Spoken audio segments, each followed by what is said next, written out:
Nu, nu l-am dat. Alo, l-am dat. Da. N-ai de ce, acum de vocifnică. Am avut la încărcat telefonul, că nu l-am descărcat. Dacă l-am încărcat, acum l-am dat. Ce faci, mănânci? Hai să te văd cu ăsta. Fructe mici, de formă conică, de culoare verzuie, cărnoase și băi,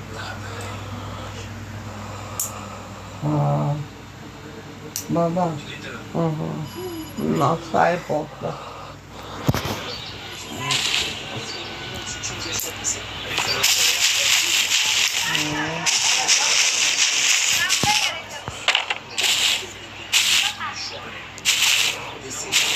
Sigur că da și până apoi. Mănânci când vrei.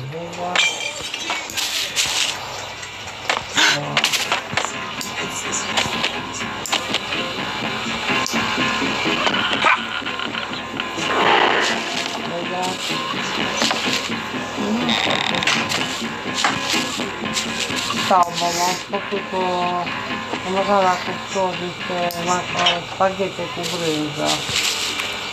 Da. Da, pe aia.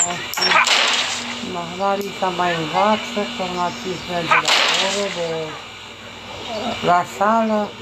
Zic, Doamne, da, apoi să o fac asta, cu el nu mai pot după aia să o fac. care ține de grad universitar din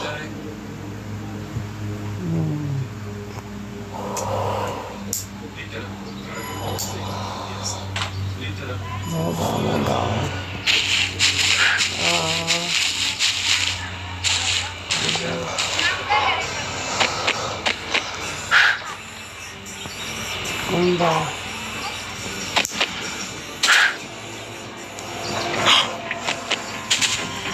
Ce căldură. Vecinul de poză, că credeam. Bă, asta să nu faceți. Să nu puneți să seara pe geam, că prinde vecinul.